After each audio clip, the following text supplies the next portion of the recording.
No sé si estamos todos todavía, pero tenemos que continuar.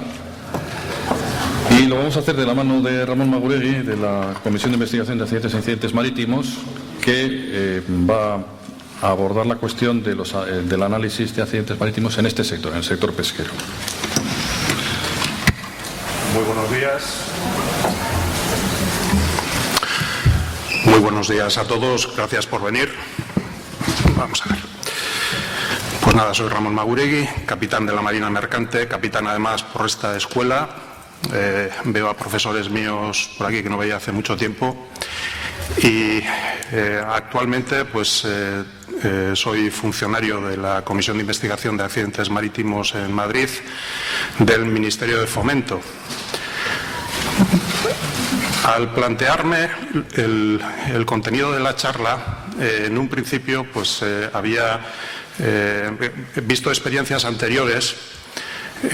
Me he planteado si empezar con una descripción somera, eso sí, de lo que hacemos, quiénes somos, porque encontramos un cierto desconocimiento en el sector. No tanto de lo que hacemos, porque desde hace unos años ya se suele decir, cuando hay un accidente grave, ya se ocupa la CIAIM, ya sacará la CIAIM el informe, pero luego no se entiende muy bien hasta dónde llegamos, qué es lo que hacemos de verdad. Y dentro de este ámbito tan amplio de la seguridad marítima y seguridad marítima en el sector pesquero, pues hasta dónde podemos llegar o qué es lo que podemos aportar para la mejora del sector. Entonces, en la charla está aquí el guión, hablaremos un poco de la CIAIM, lo que es una investigación de seguridad marítima, lo pongo en mayúsculas porque tiene un estatuto jurídico propio, la pesca, un trabajo especial. Nosotros entendemos que para poder abordar el tema de la seguridad en la pesca hay que entender un poco la idiosincrasia de qué es lo que estamos hablando. Hablaremos de las estadísticas del año 2014 y cómo hay que tomarlas. Hablaremos también un poco de la casuística y factores contribuyentes. Esto va unido a la metodología que usamos en la CIAIM, que es una metodología aprobada por el Organismo Marítimo Internacional, por la OMI. No es una cosa que la CIAIM se haya sacado de la manga y, que diga las cosas por su voluntad, por su real gana. Hay un procedimiento estricto detrás de todas y cada una de las conclusiones y recomendaciones que efectúa la CIAIM. Hay mucho trabajo detrás.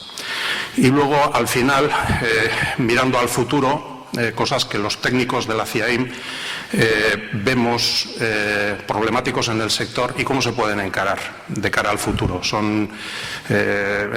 Obviamente no son opiniones de la CIAIM, porque la CIAIM se expresa a través de los informes y de las publicaciones que publica, pero los técnicos tenemos unas ideas al respecto que creemos pueden aportar mucho al sector.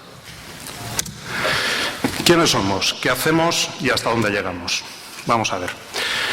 Nosotros, ahí están el artículo 265 del Real Decreto Legislativo 2 del 2011, y el que esté más interesado que lo vea, el contenido de lo que ahí pone, y por el Real Decreto 800 del 2011.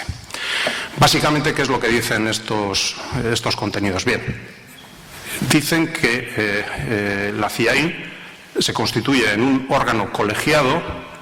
Colegiado quiere decir que se toman las decisiones por mayoría dentro de un conjunto de pares, y en ese caso estaríamos hablando de un pleno que es el vértice, el que toma las decisiones, el que decide que se publique un informe en los términos que va incluido en ese informe. Ese pleno tiene un presidente y tiene 6 vocales elegidos entre, dice la normativa, elegidos entre representantes del sector. Ahí tenéis indicados los representantes que actualmente forman parte del pleno. Y luego está la secretaría. Yo formo parte de la secretaría, para entendernos, los que nos ensuciamos las manos. Entonces, básicamente la secretaría somos a mitades, la mitad son ingenieros y la otra mitad somos marinos. Los ingenieros son de casco y máquinas y los marinos, pues estamos de náutica, estamos de máquinas y también tenemos un capitán de pesca.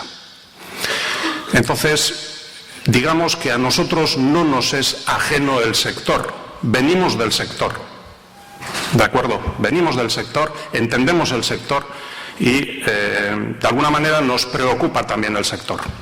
Conforme. Competencias. Pues bueno, repitiendo un poco la normativa o simplificándola, sería la investigación técnica.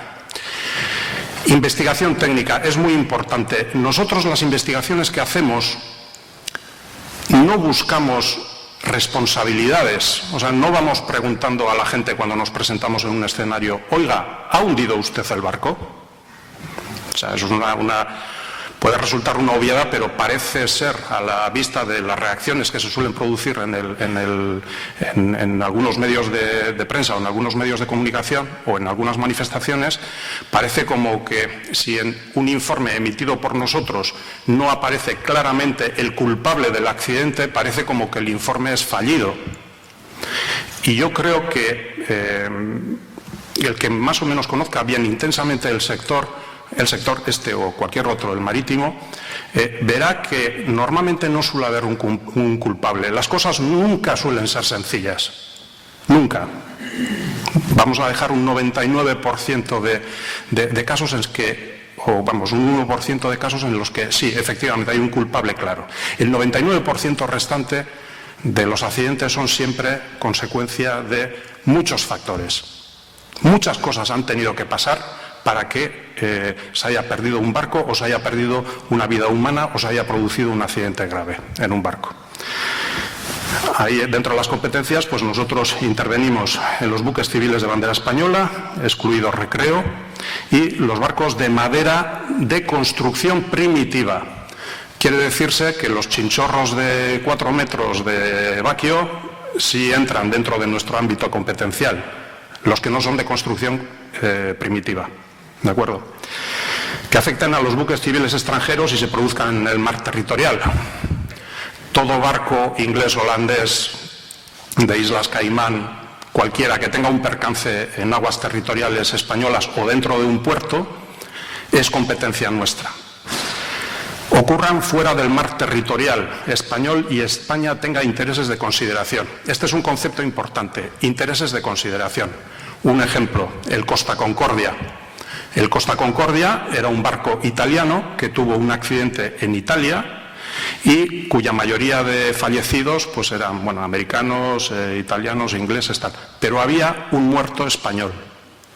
Ese es un interés de consideración, por el cual la normativa internacional a nosotros nos otorga la potestad, la posibilidad de conocer, de intervenir en el procedimiento.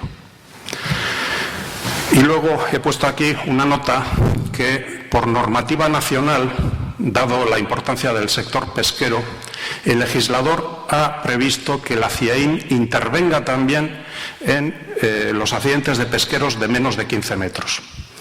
Ello introduce una distorsión terrible en nuestro funcionamiento. Más adelante ya veremos, al revisar las estadísticas, cómo precisamente la mayoría de los accidentes están en este tramo de eslora. De 0 a 15 metros la inmensa mayoría de pesqueros son la mayoría de los accidentes serios, fatales, que ocurren en el Estado. Pero claro, además de los serios y fatales hay miríadas, infinidad de accidentes leves o accidentes menos graves que requieren también nuestra atención y implican que nosotros gastemos nuestros recursos muchas veces inútilmente intentando aclarar un poco la situación. ¿Qué se debe, la CIAIN, qué debe investigar obligatoriamente? La CIAIN debe investigar cuando se produzca un accidente marítimo muy grave. Para entendernos, ¿qué es muy grave? Cuando se produce una pérdida total. O hay pérdida de vidas humanas o hay una pérdida total de un barco. O también en el caso de poluciones muy graves, de que se produzca una polución muy grave. Ahí hay un problema de qué consideramos que es polución grave y qué no, pero bueno, no lo vamos a discutir aquí.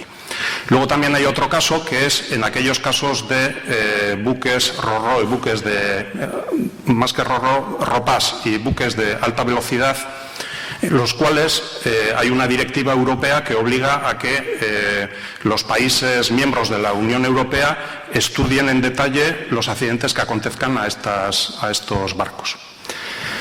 O sea, los casos de chapa y pintura de los barcos de Balearia, allí tenemos que estar, aunque sea una tontería, por exigencia normativa. Eso también introduce una distorsión en aquello que podemos atender y no. Y luego también, después de toda la palabrería del último párrafo, está subrayado cuando así lo solicite un país de la Unión. España es un país pesquero, pero no es un país marítimo, y me duele decirlo. O sea, no tenemos barcos abanderados en España, no tenemos marina mercante. Sin embargo, los del resto del mundo pasan todos por delante. Y obviamente al haber tal tráfico hay muchos problemas. O sea, hay problemas de contaminación, hay problemas de abordajes, hay problemas de accidentalidad de siniestros marítimos muy abundante, y todos estos pues tienen banderas pues o bien de conveniencia o bien banderas europeas. Entonces no es raro que CIAIM esté también detrás, al lado, ayudando y empujando investigaciones de otros países, aunque no aparezcamos en los papeles. O sea, hay casos muy sonoros en la prensa que, bueno, rápidamente se olvidan. Pues era un barco inglés que ha varado directamente, ha entrado en la playa de Vélez, Málaga. Y bueno, aparte de la curiosidad y de abrir los telediarios, pues parece que no hay nada más detrás. Y está la CIAIM ahí detrás investigando, ayudando a la bandera del país, en este caso el MAIF inglés. Entonces, digamos que hacemos muchas cosas y podríamos hacer más o podríamos orientarlas mejor, pero bueno, las reglas del juego son las que son. La CIAIM solo debe investigar los casos muy graves. Os recuerdo que haya una pérdida total, que se haya perdido el barco o haya pérdida de vidas humanas. No. En caso de accidentes graves, la normativa dice que también tenemos que investigar. Y caso de que no lo hagamos, debemos justificar por qué no. Por ejemplo, el caso de un nasero que se acerca demasiado a la costa porque las nécoras están allí pegadas a la roca, no están a media milla mar adentro, sino que se tienen que arrimar, tienen un despiste, varan y el barco se pierde, que es una pérdida total. Nosotros ya sabemos perfectamente las causas que son, es una imprudencia pura y dura. Entonces, nosotros también aplicamos unos filtros para no perder los pocos recursos que tenemos investigando estos asuntos, porque no hay nada que investigar, está todo claro. ¿De acuerdo? Un estatuto de seguridad, de una investigación de seguridad marítima, ¿qué es lo que es?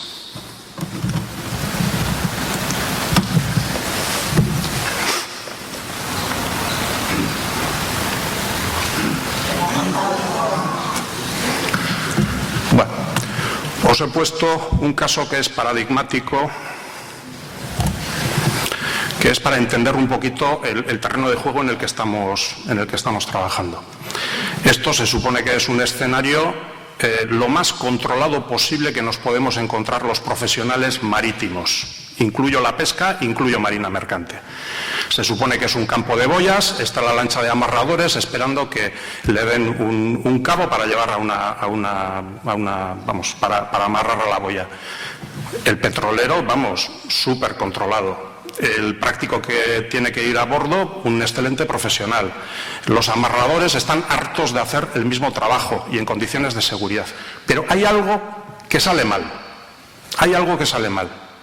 Y hay alguien da una orden de fondo ancla, o alguien interpreta que hay una orden de fondo ancla y se produce el accidente.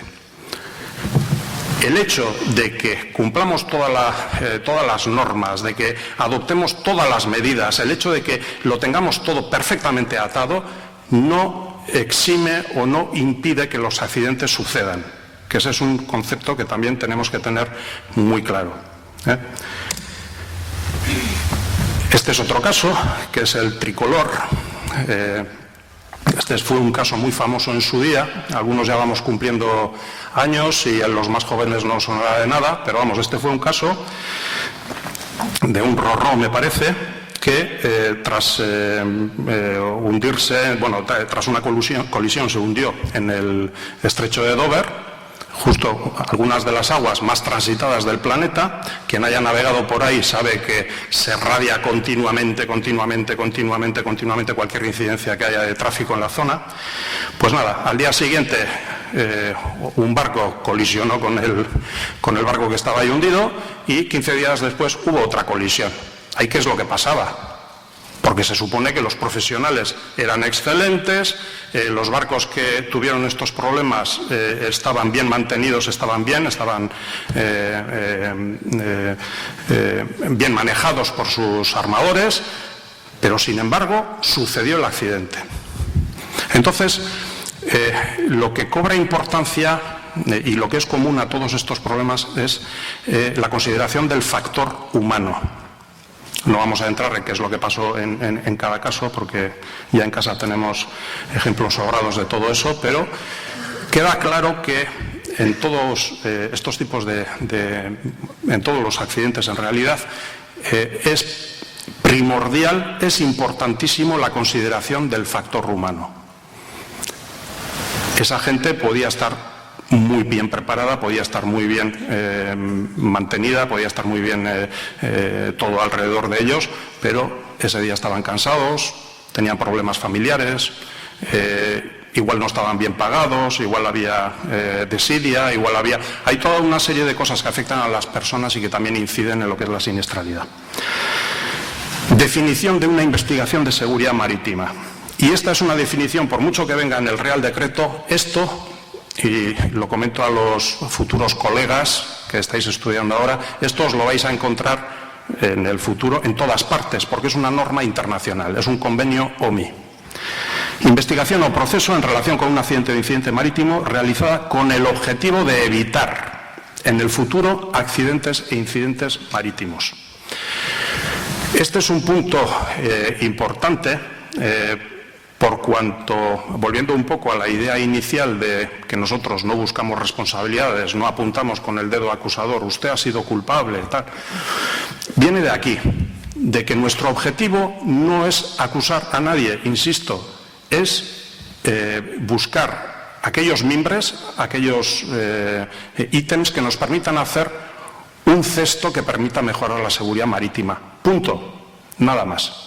El resultado nuestro es la publicación de un informe público para que todo el mundo, todo el público, todo el ámbito profesional y no profesional pueda aprender de estos casos.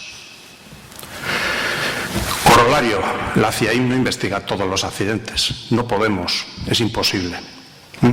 Antes se me había olvidado comentaros, ahora mismo somos 10 investigadores. Se supone que somos 10 investigadores y ahora mismo estamos 8 en activo. Y habitualmente tenemos del orden de 1 a 2 incidencias al día. Notificaciones de 1 o 2 incidencias al día. No podemos atender absolutamente todos los casos. No podemos. Hablando de la metodología, y ya pasamos a lo que serían los datos. Supongo que los que están involucrados en este sector conocen lo que es el modelo de Rison, que es la base de toda la metodología que utilizamos en la CIAIM y, como la CIAIM, el resto de agencias de investigación del mundo. Entonces, esto se basa en el hecho de asumir que para que un evento desagradable o un accidente se produzca, se han tenido que producir una serie de huecos, gaps, roturas en las barreras que hayamos puesto, o que la normativa haya puesto, o que el armador haya puesto, o que alguien haya puesto en el desempeño de una función cualquiera, de una tarea cualquiera. ¿De qué estoy hablando? Nosotros podemos, vamos a poner un ejemplo, podemos pensar, pues bueno, soy el segundo patrón de una embarcación, estamos yendo de viaje a la pesquería y para aprovechar el tiempo, pues oye, vamos a picar cubierta en una zona pues, en la que hay mucho óxido. Pero es que resulta que hay mala mar. Yo, segundo patrón, he tomado una decisión errónea. Esto sería una barrera que tiene unos huecos, que tiene unas grietas. Esa decisión errónea mía sería representado por cualquiera de estos huecos. O sea, la barrera no es sólida, tiene grietas. Ejecución de las decisiones. Pues bueno, pues siguiendo con el mismo ejemplo, los marineros, pues bien, van al lugar de trabajo y se ponen, cumplen lo que es la orden del segundo patrón o del patrón. Pues resulta que en ese caso nadie discute, a la vista del temporal que hay, nadie discute la decisión del segundo maquinista, porque no está previsto, porque no se atreven, porque no hay nada que respalde eso de discutir la orden equivocada de un segundo patrón. Con lo cual se produce una segunda barrera. El límite también, por ejemplo, lo podía haber puesto en el ejemplo, lo podía haber puesto el patrón, que le puede decir al segundo patrón: oye, ¿no crees que hay demasiada mala mar para hacerlo? Oye, vamos a dejarlo para otro día. Pues no. Condición previa psicológica. Imaginémonos en el ejemplo de que la gente se va a trabajar, es un lunes a la mañana y el domingo habían tenido fiesta. Y entonces pues sus condiciones no son las mejores, ni están de la mejor manera, tal cual. Es otro evento, otra barrera que impide que esa gente pues esté convenientemente preparada para responder a un accidente. Lo mismo que he dicho fiesta, puede ser que hayan estado trabajando 24 horas ininterrumpidamente y que estén muertos de sueño. Y luego, pues bueno, pues puede ser actividades productivas, pues se pone la gente a trabajar. Hay un fallo activo que es que, por ejemplo, no ponen una línea de vida o no se ponen un cinturón de seguridad. Y luego, pues, por ejemplo, el cinturón de seguridad que se pone uno, pues resulta que era un cinturón viejo que estaba allí tirado, que estaba deshilachado y hecho un Cristo, y el resultado de todo esto es que viene una ola y se lleva a ese. Se produce el accidente. Si alguna de estas barreras hubiera funcionado, el accidente no se hubiera producido. ¿De acuerdo? Y eso es lo que nosotros miramos en la CIAIM. Es un análisis complejo. Y luego, tratando con el factor humano, hay muchísimos factores que intervienen en el factor humano. Al poner el puzzle del desastre es llevar las cosas al límite. O sea, ni la industria está así, ni los pesqueros están así, todos ellos, ni tal. Pero se pueden dar algunos de estos problemas en muchos de los pesqueros con los que nosotros nos encontramos. Que, ojo, han sufrido accidentes, muchos de ellos han sufrido accidentes porque tenían problemas de estos. O sea, no quiere decir que todos los pesqueros tengan estos problemas, ¿eh? Entonces, pues nos encontramos la fatiga, desmotivación, falta de recursos, salud precaria, formación insuficiente, necesidad económica, desconocimiento del idioma, se han cazado a lazo porque tienen un título de motorista o tienen un título de marinero, o bueno, sí, un marinero pescador. Falsificaciones, cada vez menos, pero hay falsificaciones de titulaciones. Sanidad deficiente, abandono de los tripulantes, salarios precarios, falta de tripulaciones, falta de familiarización con procedimientos. Todo eso va originando una mezcolanza que afecta gravemente al desempeño de la gente. Bueno, este es un colega, todo ese empapelado que tiene ahí, pues puede ser el estudio de un caso.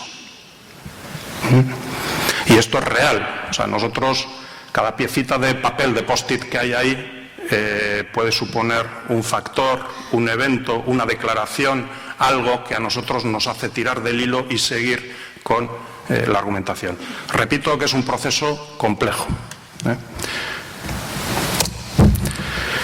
Y luego, para terminar con la metodología, es común, todos los que estamos en el ámbito marítimo lo sabemos, cuando hay un problema grave, un accidente grave, lo inmediato es culpar al capitán. Es lo inmediato. La culpa es del capitán. El capitán era un irresponsable, el capitán no sabía lo que hacía, el capitán, bueno, cualquier cosa vale. Hasta en el Concordia se habló que, bueno, se hablaron de una serie de barbaridades que... Entonces, la misma OMI establece que, al menos para nosotros, en el momento en que intervengamos al hacer una investigación, el trato hacia la gente que ha sufrido esa desgracia tiene que ser exquisito.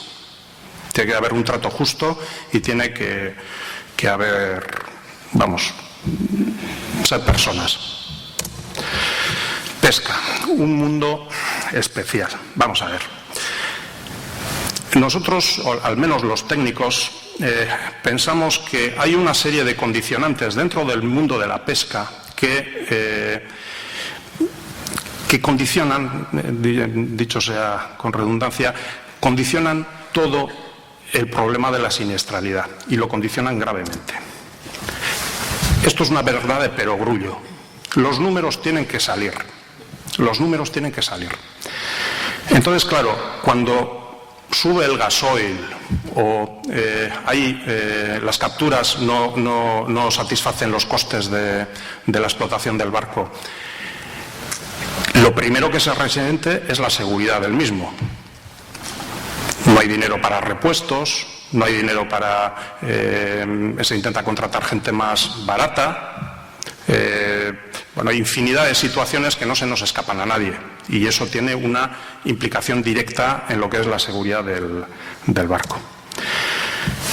Y luego, esto también es una cosa muy importante, hablamos de pesca, pero vamos a ver, la pesca es un chinchorro de 4 metros y también es un atunero de 89 metros dotado de la última tecnología y con lo mejor de lo mejor de lo mejor de lo mejor. Y la diferencia entre ambos extremos es abismal.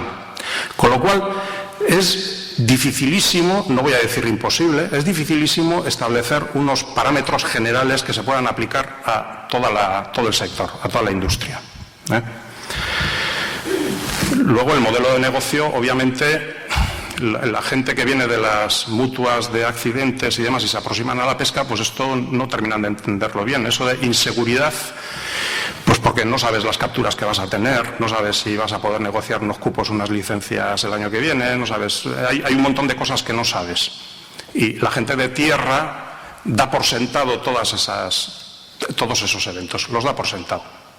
Y esta inestabilidad es bastante oscura para la gente de tierra, repito. Y luego, el factor humano, pues claro, hay que pensar en la gente que está a partija y no salen los números, no hay capturas, no llega bien el dinero, hay sueldos reducidos, hay falta de gente y por eso pues no queda más remedio que contratar lo que sea, porque es que si no los barcos se paran. Ojo que cuando hago estos comentarios no hago reproches, no es mi función hacer reproches, sin embargo sí que es mi función el apuntar los problemas. Luego las soluciones son complejas y vamos, se tendrían que tomar en otros ámbitos, pero nosotros sí que podemos hacer, la CIAIN puede hacer recomendaciones. Entonces, pues bueno, el idioma, la cultura es muy común, es muy común los problemas de este modelo. Mentalidad tradicional. Se hacen las cosas pues porque sí, siempre se ha hecho así y bueno, pues vamos a seguir con el mismo procedimiento. Aunque hayas achatarrado el barco viejo, te compres un barco nuevo con unas características totalmente distintas y sin embargo sigues utilizando los mismos procedimientos que usabas con la carraca que tenías antes. Hay una resistencia al cambio, lo que pasa que también se suele producir, estamos encontrando la paradoja de que hay últimas tecnologías, hay barcos de, vamos, ya quisieran los mercantes tener el equipamiento y vamos, el este que tienen los atuneros modernos, sobre todo los de aquí, los de Bermeo. Pues esas últimas tecnologías tienen una serie de necesidades de mantenimiento, de formación, que no están suficientemente atendidos. El hecho de que tú compres un motor maravilloso o un auxiliar maravilloso no quiere decir que no tengas que mantenerlo, no quiere decir que no tengas que atenderlo. Entonces, pues bueno, hay también una serie de problemas que surgen de esto. Y luego aquí, en el último punto, cuando hablamos de técnicas de gestión modernas, pues es paradigmático el caso de, bueno, yo me quiero comprar un barco nuevo y quiero que tenga lo mejor. Quiero que tenga, vamos, que ande mucho, que tenga las mayores bodegas, que, bueno, la eslora ya veré si lo pongo más de 24 o menos de 24, porque si es de menos de 20, lo pongo en 23,99 para que le apliquen menos, ¿me entendéis por dónde voy?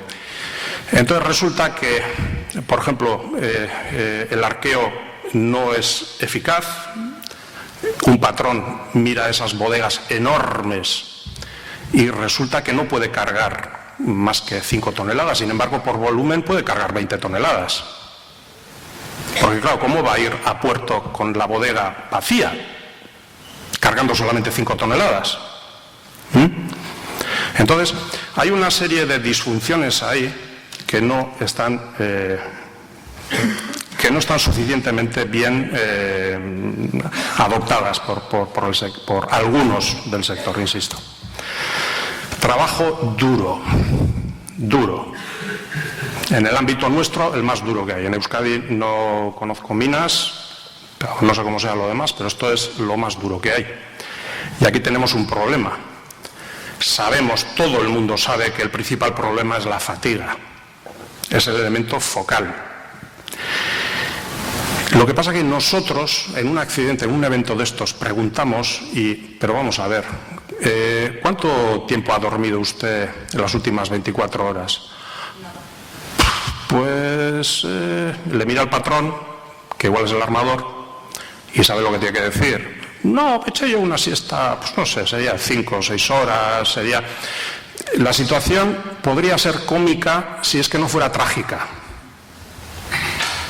Pues nosotros, una vez leí yo suelo leer bastante lo que se suele poner de los informes que hacemos y demás, y hubo una crítica en una web que a mí me dolió bastante, que es en el desarrollo que se habían hecho y tal, pues decía el autor de la crítica, coño, es que parece como que la fatiga no la han tenido en cuenta al hacer el estudio, no sé qué y tal, y pues no, siempre la tenemos en cuenta, pero no hay nadie que nos diga, sí, llevo 2 días sin dormir, o llevo 2 días que he dormido 3 horas. Entonces, uno de los problemas que tenemos en la pesca, no así en la mercante podemos seguir los rastros. O sea, entramos en un control de máquinas y podemos saber qué botones ha estado apretando el jefe de máquinas o el primero de máquinas y las horas a las que han sido esos toqueteos de botones. En pesca no hay nada, no hay registros, no hay cajas negras, no hay nada de nada. Entonces es dificilísimo para nosotros el poder poner coto o poder identificar estos problemas de fatiga, aunque sabemos que los hay. Fatalidad es lo peor que puede pasar. La gente asume que eso es lo natural, que eso es lo normal en el trabajo que hacen.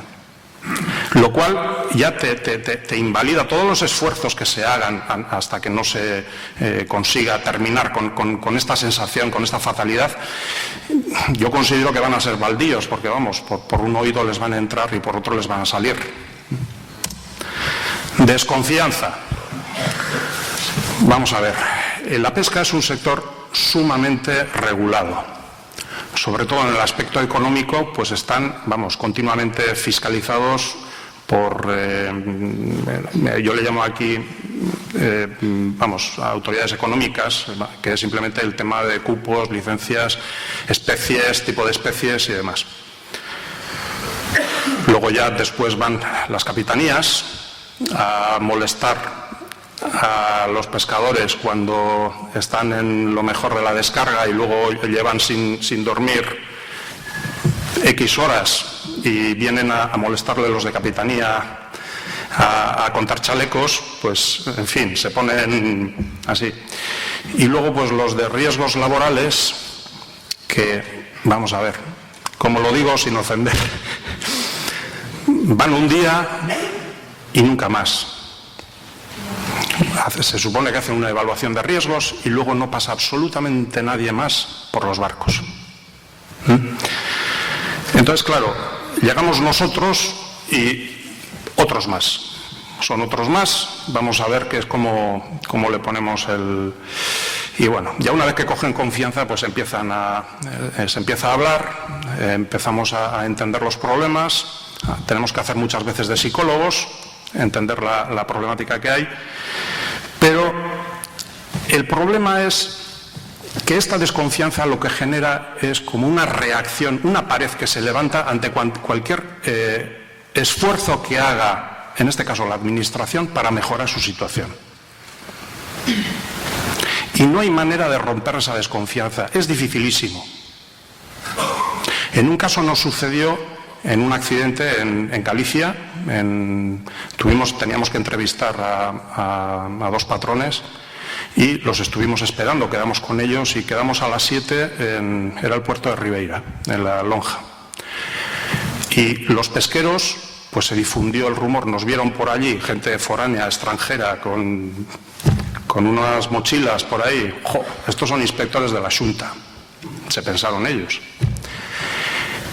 Estuvimos hasta las 2 de la mañana, hasta que se nos acercó un motorista embozado con un casco, para que no se le viera la cara, y ¡qué vergüenza lo que hacéis! Pero, por Dios, ¿qué me está usted diciendo? Y pues es que nos estáis quitando el pan, es que nos estáis... Bueno, en fin, una conversación un poco desagradable, hasta que ya le explicamos al señor que que hemos quedado con fulano y con mengano y que vamos a hablar con ellos y que no hay ningún problema. Bueno, no había entrado ni un solo barco.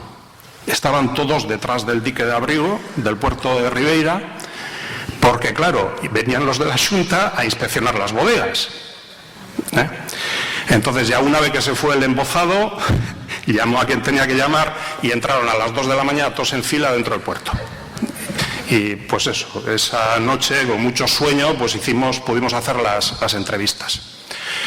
Entonces, pues claro, la desconfianza es tan brutal, es tan esto, que cualquier cosa que salga de las administraciones siempre será mal asumida, mal tomada. Estadísticas. Bueno, antes que nada voy a vender mi producto a Internet, ¿no? No. Bueno, pues nada. Recomiendo, el que esté interesado en los accidentes, recomiendo muy vivamente que entre en la página de la CIAIM, ciaim.es. Ahí pueden ustedes encontrar no solamente todos y cada uno de los informes que hemos publicado desde el año 2008, sino también documentación interesantísima que se está empezando bueno, las memorias anuales, y también documentación interesantísima que se está empezando a subir. De momento hay dos memorándums, uno sobre el cumplimiento del RIPA, del Código de Abordajes. Me dice el presidente que tengo aquí, son 4. Pues entré ayer en la página y había 2. Vale, será un fallo mío. Entonces, hay uno que es el primero, que es sobre abordajes, el que vio, y luego el segundo es sobre la estabilidad en los buques pesqueros. Y son consideraciones muy a tener en cuenta, basados en la experiencia de la CIAIM, de lo que CIAIM ha visto. Y aparecen con sus nombres los casos de los cuales se extraen esas conclusiones. Obviamente no se particulariza, porque tenemos un deber de confidencialidad y no andamos persiguiendo a nadie. Pero todo el público, toda la sociedad puede sacar enseñanzas de ahí, y es intención de la CIAIM seguir con esa política, seguir aprendiendo, seguir extrayendo conclusiones de esos datos. Esta es la última memoria que está publicada, que es la memoria anual del 2014, y en el 2014 recibimos 97 notificaciones de accidentes ocurridos durante 2014, que dieron lugar a sendas investigaciones preliminares elevadas al Pleno de la CIAIM para su consideración. Bueno, de 97 notificaciones se investigaron en detalle 36. No investigamos todos los accidentes, solamente aquellos muy graves y aquellos que el Pleno considera que merece la pena hacer el esfuerzo. ¿De acuerdo? De los accidentes investigados, 6 sucesos fueron investigados por otros países con la colaboración de España como Estado sustancialmente interesado. Esos 6, como no saben papeles, parece como que no los hemos hecho. Pero bueno, en alguno de ellos, alguno ha puesto el sello y el trabajo es de mis compañeros y alguno mío. Pero bueno. Número y porcentaje de sucesos notificados e investigados por la CIAIN por tipo de accidente. Bueno, es un poco difícil de verlo. Vemos aquí la tipología de sucesos. Estos datos no están particularizados a pesqueros, los veremos más adelante. Estos son datos globales. Entonces veríamos que notificados a la CIAIN ha habido 13 abordajes, 9 operacionales.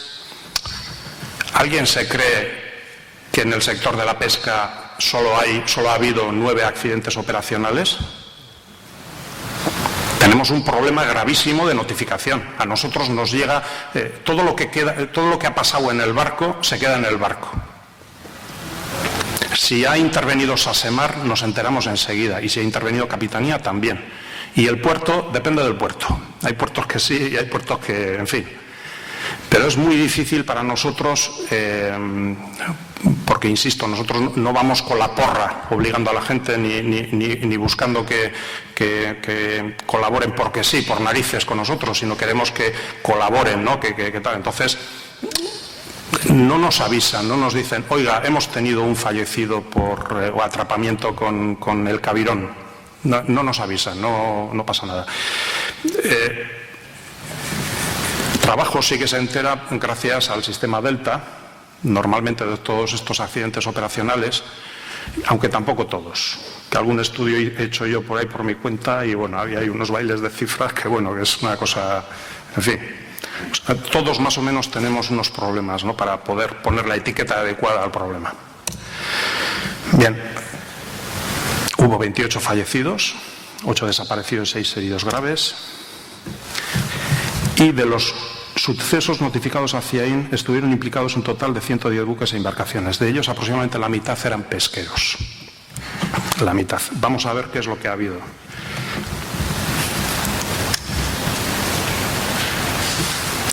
Se supone que en alguna parte ha tenido que arrancar un Excel.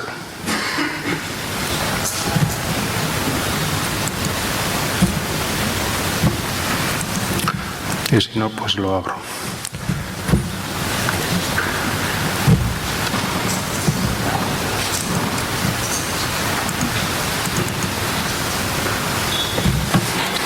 Bien, este es un Excel de todos los casos que ha habido en... Voy a ver si puedo disminuir. ¿Se ve algo si lo pongo así? Pues el que no ve soy yo, en la pantalla esta. A ver. Estos son todos los casos de pesqueros, estoy hablando solamente de pesqueros, en los cuales ha intervenido CIAIN. Están todos ahí citados y en un principio, bueno, vemos que hay los casos que se han publicado ya, los casos que no se han publicado todavía, pero que esperamos que en los próximos 2-3 meses todos estos estén publicados. Los desestimados, a pesar de ser graves, los desestimados, o sea, graves, muy graves, y casos especiales como sería el Mar Noso. Empiezo por el Mar Noso. El Mar Noso es una petición que nos ha hecho Portugal, porque ellos tienen dificultades para hacer la investigación, y este caso pidió Portugal a España que les ayudaran a investigarlo, porque no podía. Entonces, pues bueno, estamos un poco ahí a ver cómo se va a hacer el informe y de qué manera se va a hacer. Este fue uno de los casos graves del año 2014, con 5 fallecidos o desaparecidos. Y el tema de los desestimados, hay casos en los que, a ver, el barco se ha hundido, pero se ha hundido, pues yo qué sé, porque había unos niños trabajando encima del barco y han tocado una llave de fondo, le han metido un golpe, iba a decir otra palabra, a una tubería y aquello se ha inundado y se ha hundido. Entonces, pues, accidente ahí, pues, obviamente, hay casos raros que no merece la pena el perder el tiempo con ellos. Y ahora hay aquí una serie de características, de parámetros que he incluido en la hoja, como son el tipo de embarcación, el material de construcción, la eslora total, el tipo de accidente, si se ha producido o no hundimiento y si ha habido fallecidos o desaparecidos. O sea, los casos más graves. Entonces, de todo esto, aquí hay una serie de colores, o sea, hay algunos que están tintados de color verde y otros en color rojo. No sé si se ve. Sí. Entonces, he tintado de color rojo aquellos que son embarcaciones de menos de 15 metros, los que en el resto de Europa no investigan, y en cambio en España estamos obligados a hacerlo. En el resto de Europa estos casos no se verían. Entonces vemos que son la mayoría de casos. Luego, si vemos otra característica, si ordeno los datos por la columna de tipo de buque, no puede ser.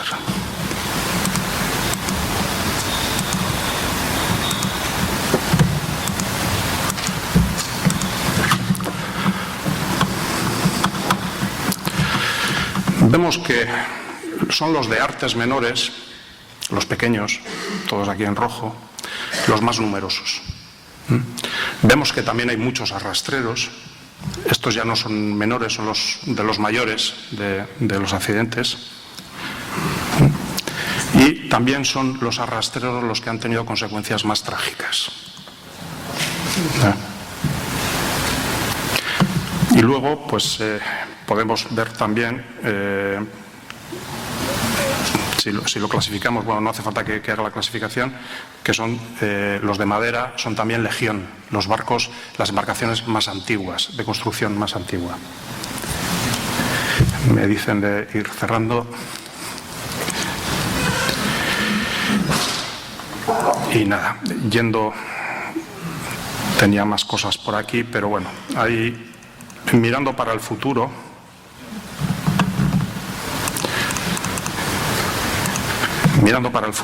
lo que sería el papel de la Administración como coordinador un poco de todos estos problemas.